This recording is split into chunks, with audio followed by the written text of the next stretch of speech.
Jadi membahas hal yang sifatnya strategis maupun technical sekaligus ya, Bu Resti.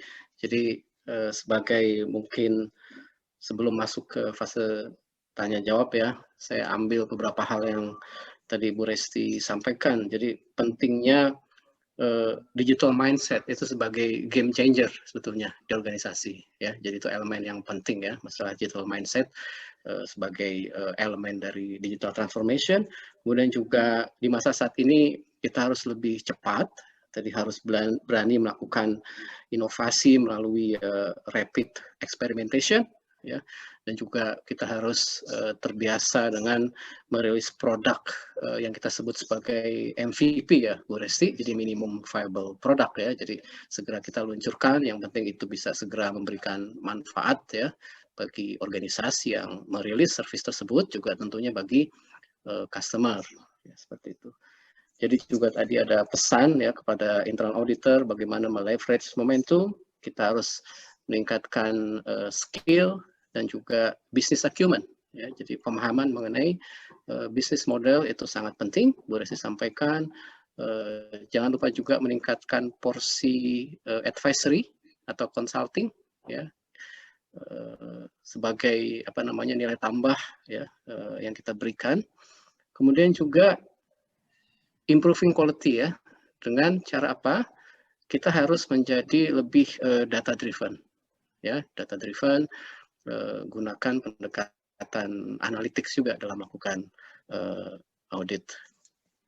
Oke, kita memasuki sesi tanya jawab. Jadi saya sudah catat ada beberapa pertanyaan ya. Saya coba pilihkan mana pertanyaan yang ditujukan kepada Ibu Resti, kemudian yang mana saja kepada Pak Indra, atau mungkin juga nanti ada beberapa pertanyaan yang saya pikir bisa dijawab oleh Pak Indra dan diperkuat juga oleh Bu Resti ya, maupun sebaliknya ya.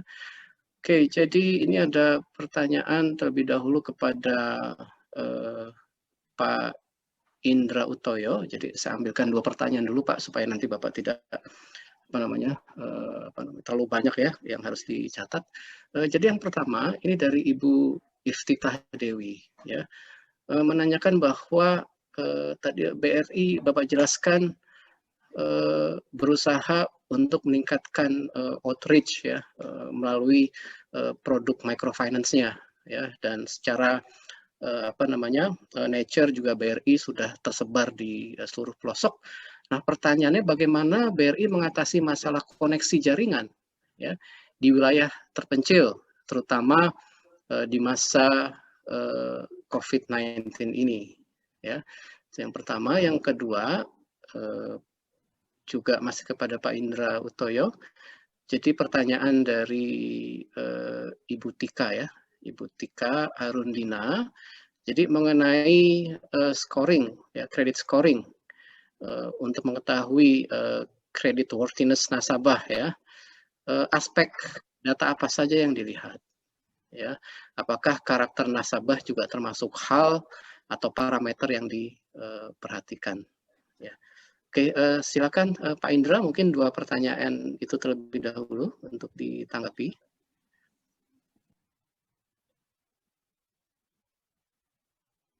Baik, ya. Baik Pak Danto, terima kasih tadi dari Bu Iftitah ya dan Bu Tika ya.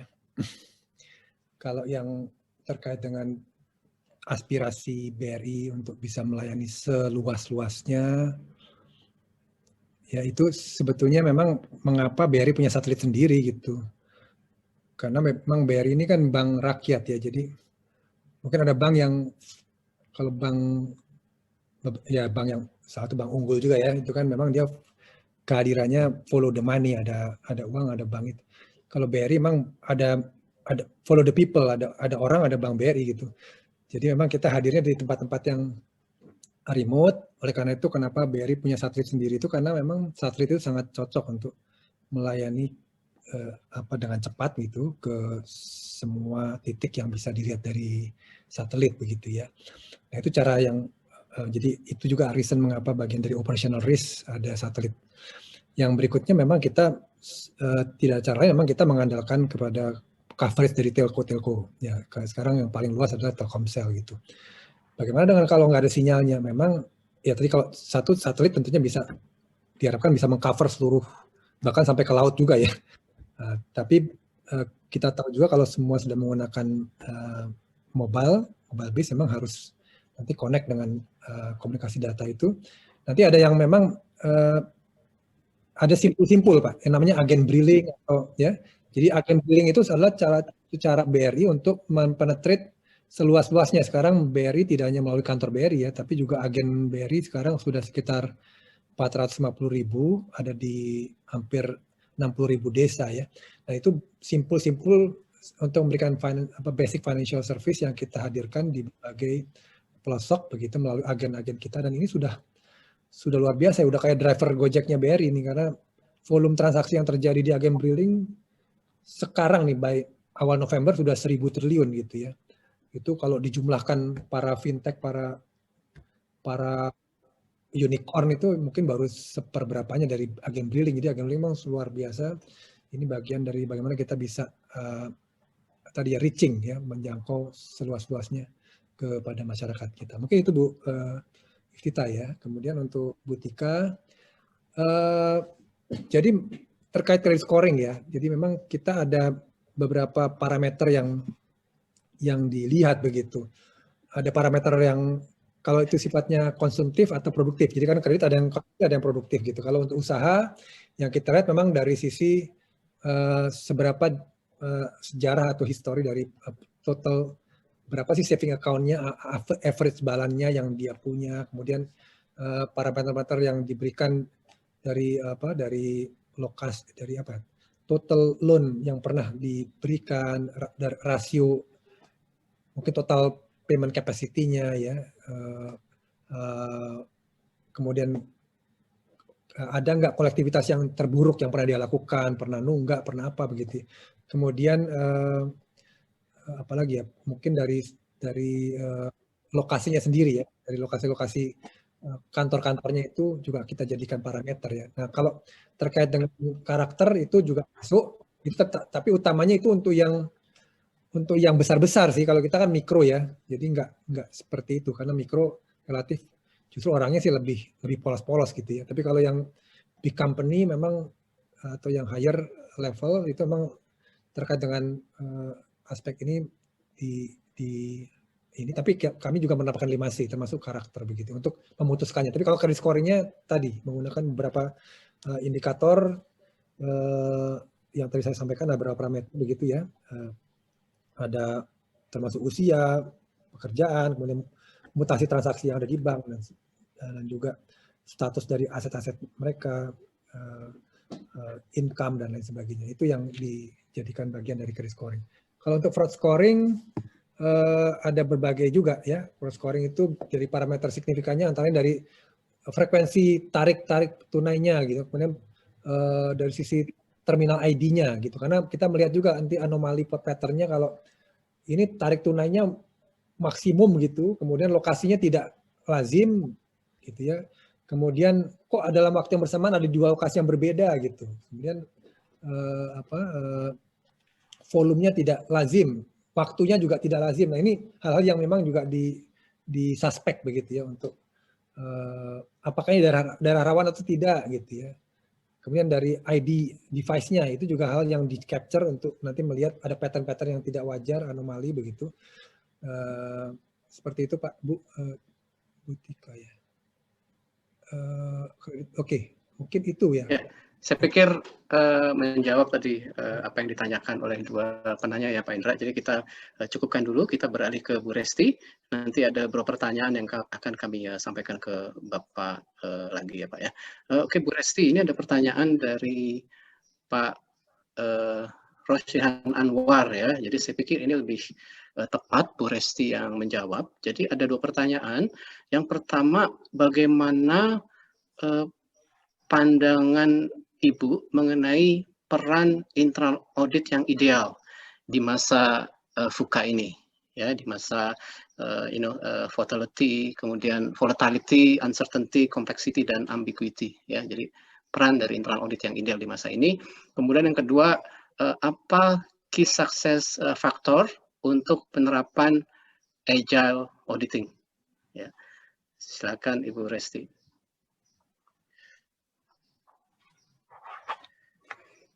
Boleh langsung ditanggapi Ibu Resti? Untuk peran auditor yang ideal ya, sebetulnya kalau untuk FUKA, the former group CIMB Group People Officer itu ada namanya Ibu Datuk Hamidah mengatakan ya, untuk FUKA mungkin saya bisa quote beliau ya, dibutuhkan another FUKA ya. Volatility dibutuhkan vision, dari uncertainty dibutuhkan understanding, dari complexity dibutuhkan clarity, dari ambiguity dibutuhkan agility. Jadi ini enggak limited untuk auditor, tetapi untuk kita semua insan-insan yang berhadapan dengan FUKA, ya, FUKA dilawan dengan FUKA supaya kita mempunyai vision, understanding, clarity, dan agility. Tentunya untuk auditors kita mau embrace the new technology, ya. Kita nggak boleh ngerasa gaptek, ya. Kita mau belajar new technology sehingga kita bisa diskusi dan kita bisa memberikan value added. Jadi kita juga merekrut auditor-auditor lain yang juga memiliki kemampuan untuk digital juga. Jadi seperti IAE katakan kan, dalam internal audit kita, as a whole we should have the complete skill set untuk melakukan audit. Jadi we have to have the correct mix of auditors untuk melakukan audit terhadap digital ini, ya. Itu yang pertama untuk peran internal auditor. Dan kalau yang key success factor untuk melakukan agile auditing yang terutama adalah collaboration. Karena kita sebagai auditor untuk agile auditing, kita di sana itu lebih kepada konsultatif. Untuk melihat ada nggak mungkin hal-hal yang belum dilihat oleh pada tim cross-functional team itu. Jadi kita kasih lihat, seperti di IIA juga mengatakan, kita memberikan insight, kita memberikan foresight, apa yang kelihatannya akan ada, resiko apa yang belum diaddress, risk apa yang akan ada opportunity apa yang bisa diambil, atau ada better ways to do things. Itu di situ ekspektasi daripada auditor untuk agile auditing. Terima kasih, pertanyaan yang sangat baik. Oke, terima kasih Ibu Resti. Ini masih ada beberapa pertanyaan yang menarik untuk dibahas ya. Saya beralih kembali kepada Pak Indra. Jadi Pak Indra ada yang menanyakan ini ya. Jadi Pak Agung Pradeka ya. Pak Agung menanyakan bagaimana dengan perusahaan yang tidak memiliki modal besar untuk mengembangkan atau menggulirkan digitalisasi, namun tetap ingin berupaya untuk beradaptasi dengan kondisi saat ini. Apakah semua step yang bisa dilakukan? Jadi bisa mulai dari mana? Ya, itu pertanyaan pertama di bagian kita kali ini ya. Kemudian sekaligus juga Pak Indra, jadi bagaimana digitalisasi untuk lingkup internal? Ya, misalnya untuk sistem SDM dan procurement, jadi lebih kepada di back office-nya, Pak Indra. Ya, itu pertanyaan dari Pak Hakam dari PLN. Ya, silakan Pak Indra. Baik, terima kasih Pak Agung, Pak Hakam, pertanyaannya.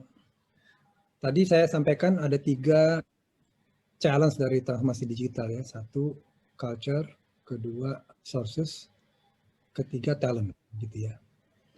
Nah, sebenarnya transformasi itu adalah urusannya leader gitu. Untuk kita, bagaimana kita harus transform untuk bisa obses memberikan customer experience begitu ya, yang terbaik begitu. Itu bagaimana kita bisa adapt dan relevan, meng-create value begitu bagi customer kita. Nah, aspek lainnya begitu untuk resource itu sekarang kita butuh memang, karena ini kan harus agile ya, menghadapi ketidakpastian ini harus agile gitu. Perusahaan-perusahaan besar juga sebetulnya juga menghadapi problem kalau kita tidak agile, tidak adapt. Maka platform sekarang sudah banyak tersedia cloud teknologi yang bisa kita mengkonsumnya lebih on demand begitu ya, tidak harus bangun sendiri begitu. Itu yang saya rasa akan membuat kita juga bisa lebih lincah dengan solusi yang disediakan oleh penyedia digital transformation as a service begitu ya. Ada digital hub yang kemudian memberikan solusi tinggal on demand begitu. Itu dari sisi infrastruktur. Ada juga di aspek aplikasinya sebetulnya ada beberapa company yang juga memberikan software as a service. Jadi ketimbang kita invest semuanya, kita bayar saja per bulan atau per transaksi atau ya per ini ya, dalam periode waktu tertentu, atau jadi tidak perlu invest untuk bayar semua lisensi begitu. Sekarang udah nggak zaman lagi, sekarang modelnya as a service begitu ya. Jadi itu juga membuat resources juga mestinya bisa lebih cepat. Kemudian juga kalau dia perusahaan-perusahaan misalnya kayak di bank ya, sebenarnya kayak BRI pun menyediakan fasilitas sebagai platform. Jadi kalau bank-bank BPD atau mau transform, mau pakai platformnya Bank BRI juga boleh. Kita sebagai white label saja gitu. Silakan juga. Ya. Tapi yang penting tadi juga mindsetnya dulu gitu. Bahwa kita ingin bukan sekedar, ini kan it's not about, ya teknologi tentu menjadi oksigennya ya untuk bisa kita transform. Tapi bahwa kita ada transform the mindset gitu untuk kita bisa create value. Nah caranya tentu cari yang lebih efisien, dan sekarang cara-cara yang lebih agile, lebih efisien begitu, lebih cepat itu sudah ada kalau resource-nya. Tinggal aspek talent juga kita bisa tadi insourcing atau minta kepada digital hub provider untuk bisa membantu. Sambil kita mendevelop talent di dalam, tapi yang penting ada burning platform, dan kemudian ada quick win ya, yang bisa dilihat sebagai sebuah impact. Nah sehingga nanti orang mau berubah untuk menuju kepada transformasi digital ya. Kalau nggak kelihatan ngapain juga, gini kan kita masih oke nih ya. Itu yang fixed mindset itu yang menjadi penghalang gitu, dan memang harus dikasih quick win supaya tahu bahwa transformasi ini sesuatu yang memberikan impact dan memberikan ada value yang terlihat begitu ya. Kemudian dari Pak tadi terkait Hakam dari PLN ya. Ya, jadi digital tuh biasanya bicaranya ke front end Pak ya, lebih ke front end. Tapi kalau di belakang, di back end-nya memang harus dirubah jadi lebih stable, tapi juga sekarang modelnya attack dari sisi bagaimana kita menghilangkan lagi aspek-aspek yang berpotensi error dan salah karena orang gitu ya. Oleh karena itu sekarang masuk namanya hyper automation yang menggunakan RPA, robotic processing administration, itu terus di-adopt supaya kita bisa attack di sisi backroom-nya, karena digitalnya mungkin di sisi menggarap menyerbu market, menggarap customer baru. Tapi kalau proses dalamnya diperbaiki gitu, termasuk procurement, operation, kemudian juga aspek talent, dan tentu ada yang tidak efisien. Nah maka kita mengetek di backroom-nya itu dengan cara hyper automation yang menggunakan robotic processing automation, atau juga terus menggunakan data analitik begitu, supaya juga setiap peran, apakah itu di human capital, apakah itu di procurement, dalam mengambil keputusan itu dibantu oleh AI, teknologi, sehingga mengambil keputusannya jauh lebih cepat begitu ya, atau memberikan human capital. Kita punya dalam hal manage atau menumbuhkan talent kita ya, kita berbasis data gitu ya, karena sekarang SDM itu bukan hanya sumber daya manusia, tapi juga sumber data manusia ya. Jadi kita sekarang memanage datanya talent untuk kita kemudian bisa mendevelop untuk sesuai dengan apa yang bisa dilihat dari mana kompetensinya, dari mana dia selama ini memberikan expertise-nya begitu. Dengan ini kita bisa terus mendevelop lebih baik. Jadi itu ya. Jadi kita melakukan perubahan menggunakan teknologi untuk menggunakan teknologi untuk lebih automate begitu, dan juga menggunakan big data untuk mengambil keputusan begitu. Next. Oke, baik, terima kasih Pak Indra. Saya pikir sangat jelas tadi bahwa banyak opsi ya Pak Indra, kalau organisasi kita memiliki katakan keterbatasan sumber daya, jadi ada teknologi yang kita bisa gunakan, services yang kita bisa gunakan, contohnya SaaS, kemudian juga mungkin open source seperti itu ya, mungkin ya. Oke, ini masih ada beberapa hal yang kita bisa bahas ya. Saya beralih dulu ke Ibu Resti ya. Jadi ada pertanyaan dari Pak Rizky Kuncoro Hadi. Bagaimana strategi internal control di masa digital transformation saat ini ya. Jadi mungkin maksudnya apa yang membedakan internal control di masa lalu dengan di masa ketika organisasi mengakselerasi atau sedang giat-giatnya melakukan transformasi digital. Ya. Silakan Ibu Resti. Oke, kalau dari saya sih yang pertama adalah we cannot beat around the bush. Ya, ada pepatah mengatakan kalau internal auditors itu kan bisa hunting, ya bisa cari apa yang mau diaudit. Tetapi dengan dunia digital kita memakai data analytics. Data analytics merupakan suatu hal yang sangat penting. Tidak bisa lagi saya katakan betapa pentingnya data analytics karena dari data analytics yang ada ya kita bisa memetakan secara populasi 100% apa yang harus diaudit.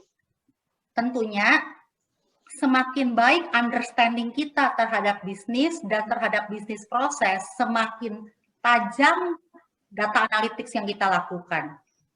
Jadi yang pertama kita nggak bisa kayak auditors dulu misalnya. Kalau auditors dulu, oke, kita on sampling basis. Itu udah nggak ada. Even sejak saya di Danamon tahun 2004 ya, semuanya sudah memakai data. Semuanya sudah memakai data. Tentunya banyak sekali di industri ya yang bisa membantu kita. Apakah dari idea, apakah dari ACL, dan lain teammate analytics untuk mendapatkan populasi data. Jadi kita bisa melakukan audit dengan sangat baik. Ya, untuk memperkuat internal control juga yang pertama kan kita detection. Yang kedua tentunya kita bisa melakukan walkthrough daripada key processes ya. Kita bisa analisa daripada strategi perusahaan. Kita bisa melakukan audit daripada strategi. Is no longer hanya melakukan audit daripada implementation. Apakah IT dan operations kita melakukan ITSP sudah sesuai dengan bisnis strategi? Ada yang bisa diimprove nggak? Ada yang kita bisa sharing nggak? Tentunya semuanya dengan collaborative basis ya untuk melakukan internal control. Ya kalau kita mau tambahkan lagi dengan peraturan OJK ya. OJK kan punya ya internal control system, ada beberapa tujuan yang harus dilakukan. Nah kita jadi bisa juga ambil daripada OJK. Oke, tujuannya apa? Tujuan untuk preserve di aset. Bagaimana kita bisa lay down audit program untuk cover hal tersebut. Ya, apakah dari segi konsultatif, apakah dari segi assurance. Cukup jelas nggak Pak Danto? Jelas Bu ya, semoga bisa dipahami tadi ya. Ya, kalau misalnya mau pertanyaan lebih lanjut bisa japri saya di luar. Saya senang hati saya berbagi, sharing, progress terus sharing ya, moto IAE. Oke, makasih Bu, itu moto IAE. Makasih Bu Resti. Ini kita masih ada waktu ya, jadi ada beberapa hal yang menarik untuk dibahas. Saya kembali lagi ke Pak Indra Utoyo. Ini ada pertanyaan dari Pak Dauni Tahar ya. Jadi untuk Indonesia dari timur ke barat, dari daerah rural ke perkotaan dengan level digital culture yang berbeda ya. Bagaimana BRI menerapkan strategi digitalnya ya. Itu yang pertama. Kemudian berikutnya dari Ibu Ratih ya, menanyakan BRI roadmap berapa tahun ya untuk bisa mencapai situasi atau state fully digital ya. Apakah disamakan dengan roadmap SP Bank Indonesia ya. Silakan Pak Indra.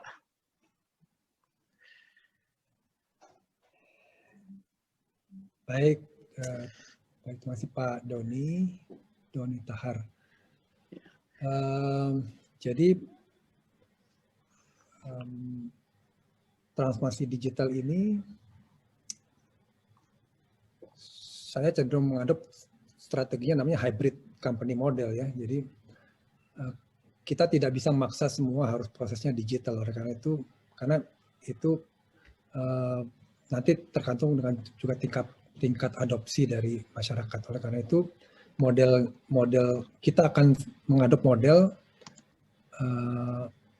yang multi solution dengan melihat ya kita kan akan secepat yang paling lambat gitu ya. Kita akan yang kalau kita lihat dari sisi adopsi mobile phone sebetulnya sudah hampir setiap orang punya handphone, tapi tidak semua orang nyaman mau melakukannya dengan transaksi ataupun mengajukan pinjaman secara online. Mereka pakai handphone untuk komunikasi atau sosial media begitu ya. Nah oleh karena itu dilayani melalui model namanya O2O. Jadi online, kemudian offline-nya yang tetap human touch begitu ya. Itu tetap dilakukan, tapi ada yang mau fully digital ada. Jadi kita BRI menyediakan semua jenis layanan dan itu mengadapt kepada berbagai tipe dari bagaimana customer bisa adopt terhadap layanan-layanan digital.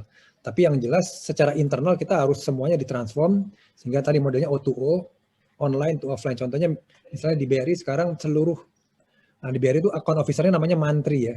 Nah mantri di BRI itu ada sekitar 40.000. Itu yang melayani segmen mikro, itu membawa handphone kemana-mana. Nah itu prosesnya semua digiring oleh platform, sehingga tadi yang mungkin dulu 2 minggu begitu, sekarang sudah kurang dari 2 hari untuk approval ya. Kalau yang 50 juta ke atasnya. Itu sudah di-drive, sudah menggunakan apps, kemudian kolateralnya, kemudian juga kredit score, pre-screeningnya, sampai nanti kolateralnya juga pakai geotagging, itu sudah dilakukan dengan menggunakan digital, tapi tetap dengan human touch begitu ya. Tapi ada yang fully digital, kita ada yang sudah fully digital, biometrik, tidak ada lagi intervensi orang, credit scoringnya juga di-improve terus, itu sudah bisa sekarang dari yang tadinya 2 minggu, 2 hari, sekarang sudah 2 menit gitu, itu ada juga yang seperti itu. Jadi ya solusi itu dibuat range-nya berbagai macam sesuai dengan tingkat seberapa adaptasi dari masing-masing segmen. Kira-kira begitu Pak. Kemudian untuk lupa tadi siapa ya? Oh ya, mengenai ini Pak Indra, jadi roadmap ya, berapa tahun dan apakah itu sejalan dengan SP Bank Indonesia ya, sistem pembayaran ya, strategi sistem pembayaran Bank Indonesia. Ya. Jadi kalau roadmap itu artinya kalau kita susun roadmap, kalau digital kita 3 tahunan begitu ya. Tapi selalu kita juga selalu adopt terhadap konteks, konten dan strategi gitu ya. Sekarang konteksnya apa begitu, dan itu meskipun 3 tahun selalu direview tiap tahun gitu, atau bahkan lebih cepat lagi gitu. Karena memang ini kan harus sangat dynamic ya untuk merespon perubahan begitu ya. Jadi kita bikin horizon, karena kalau digital kepanjangan juga bisa sudah banyak perubahan, oleh karena per 3 tahun begitu, tapi juga harus dynamic mengikuti apa yang berkembang, selalu adapt gitu ya. Nah, kami sudah melakukan ini sejak 2017 begitu. Yang jelas tidak pernah berhenti. Kalau digital itu memang cepat tapi panjang begitu, dan itu lama-lama kemudian meluas tadi ya, menjadi sebuah, dari tadinya monoline menjadi ekosistem, lama-lama menjadi lebih luas lagi. Dan tadi kalau Ibu Resti bilangnya network efeknya dibesarin terus ya. Kalau tadi yang masih single product, lama-lama masuk ke digital ekosistemnya nambah, tadi dari supply side dengan demand side-nya dijahit juga. Nah ini terus bisa, jadi memang roadmap-nya nggak pernah berhenti. Tapi kalau terkait dengan compliance kepada regulasi SPI dari Bank Indonesia yang memang sudah tetapkan waktunya 2025, beberapa milestone harus dipenuhi ya, kita ikut begitu. Dan tentu kita juga harus dekat dengan regulator supaya kita tidak ketinggalan.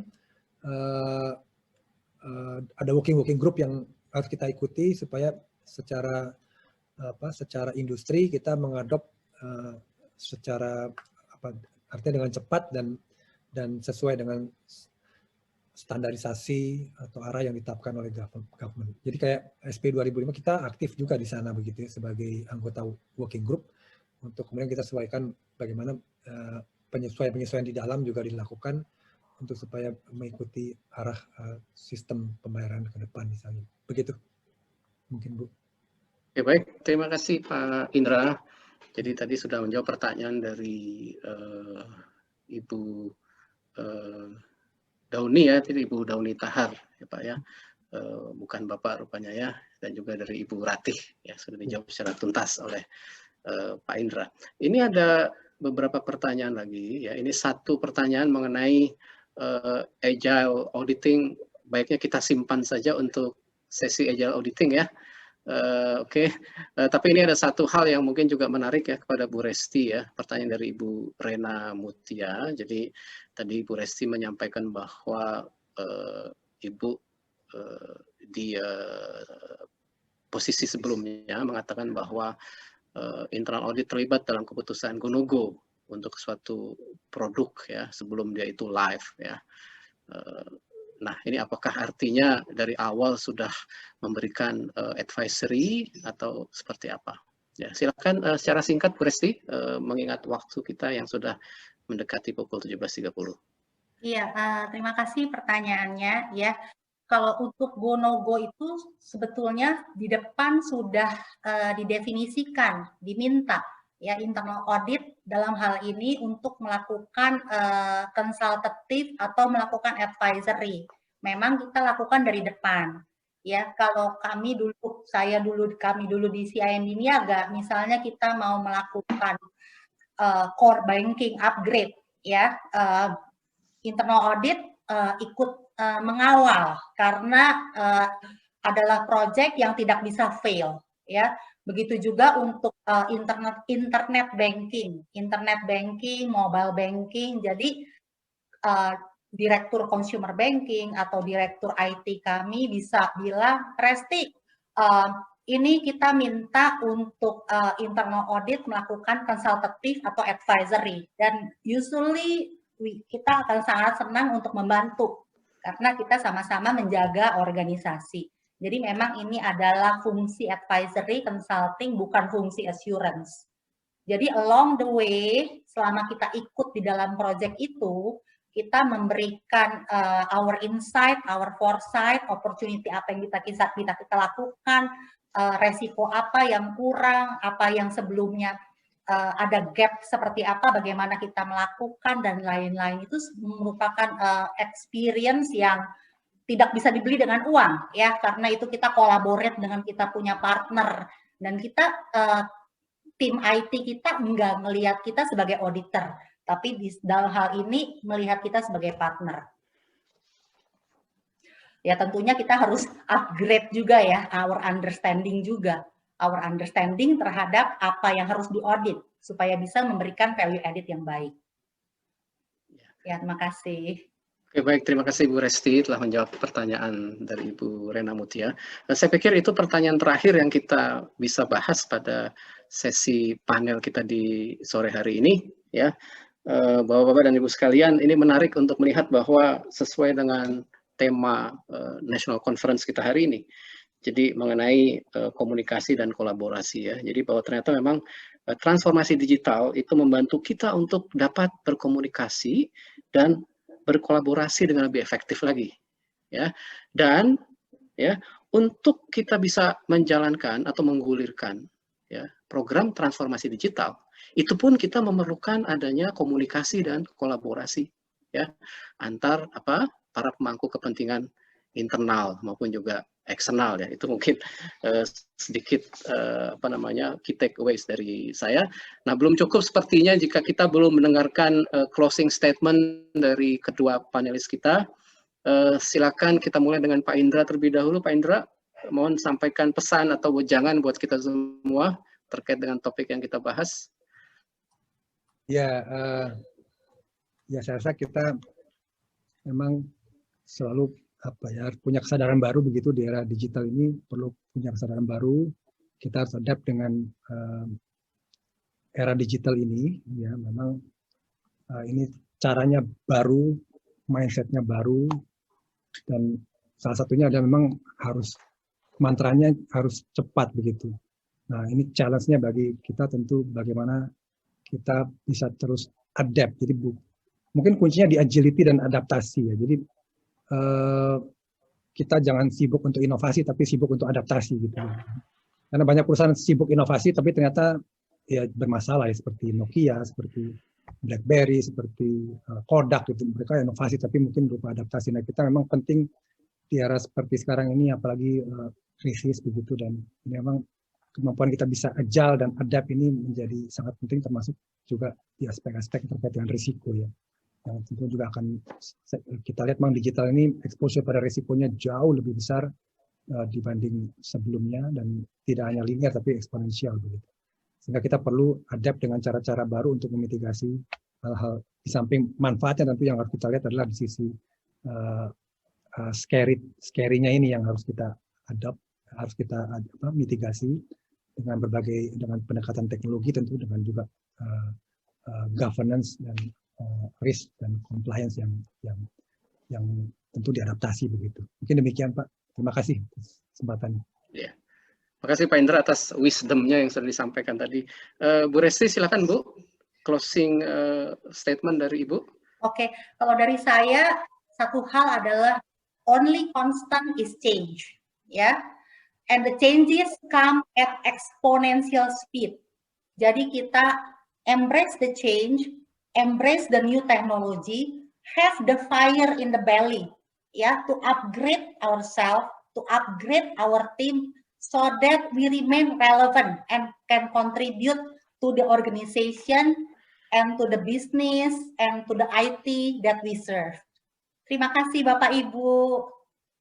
Terima kasih Mbak Danto. Oke, terima kasih, luar biasa. Ya, luar biasa. Jadi closing statement yang disampaikan oleh Pak Indra dan Bu Resti merupakan summary sekaligus juga membungkus ya sesi panel diskusi kita sore ini. Kita berikan aplaus terlebih dahulu kepada kedua panelis. Ya, oke, aplaus ya. Terima kasih sekali lagi kepada Pak Indra Utoyo, Ibu Resti Linggajaya yang telah meluangkan waktu untuk berbagi. Terima kasih juga tentunya kepada para peserta konferensi dan panitia. Ya, mohon maaf jika terdapat kekurangan dalam pelaksanaan diskusi panel kita sore ini. Terima kasih, semoga bermanfaat. Kita tutup. Salam sehat. Wassalamualaikum warahmatullahi wabarakatuh. Salam. Assalamualaikum. Bu Resti, Bapak Ibu sekalian. Assalamualaikum. Terima kasih. Salam. Wassalam. Terima kasih banyak para narasumber dan juga moderator Pak Danto yang sangat luar biasa. Bapak Ibu, sekali lagi kami informasikan semua materi presentasi hari ini nantinya bisa di-download di platform ketika acara sudah selesai. Jadi Bapak Ibu bisa download di sana ya. Lalu jangan lupa untuk mengunjungi booth kita, ada booth dengan sponsor-sponsor kita, dan pastinya banyak hadiah-hadiah menarik juga menanti Anda di sana. Sebentar lagi kita akan jeda break untuk maghrib dan juga makan malam. Tapi Bapak Ibu kami ingatkan juga jam 6:15 nanti kita akan ada